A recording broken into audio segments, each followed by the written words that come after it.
কিছুদিন ধরেই দেশে বইছে বৈরী আবহাওয়া। প্রচণ্ড গরমে বিপর্যস্ত হচ্ছে আমাদের জীবনযাত্রা। শহরে আমাদের আশেপাশের গাছের সংখ্যাও ক্রমাগত কমে চলেছে। তাই আমাদের আশেপাশে যতটুকু পারা যায় গাছ লাগাতে হবে। শহরে ঘরের মধ্যে এবং বারান্দায় গাছ লাগানোর ব্যবস্থা করা যেতে পারে। ঘরের ভেতরের আবহাওয়ায় বেশ কিছু গাছ বেঁচে থাকতে পারে, যা দৈনন্দিন কাজেও ব্যবহার করা যায়। শহরে জায়গার অভাবে অনেকেই ছাদে বা বারান্দায় পছন্দসই বৃক্ষরোপণ করতে পারেন।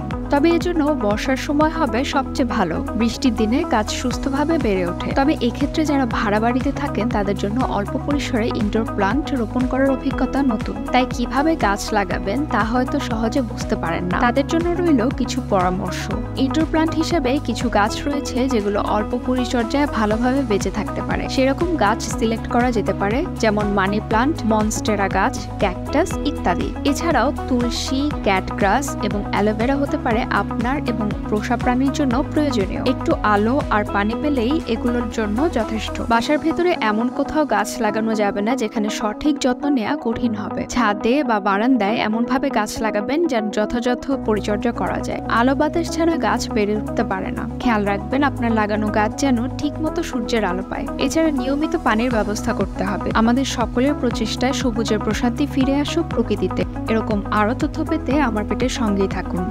এবং পোষা প্রাণীর জন্য যে কোনো কিছু অর্ডার দিতে ভিজিট করুন www.amarpet.com।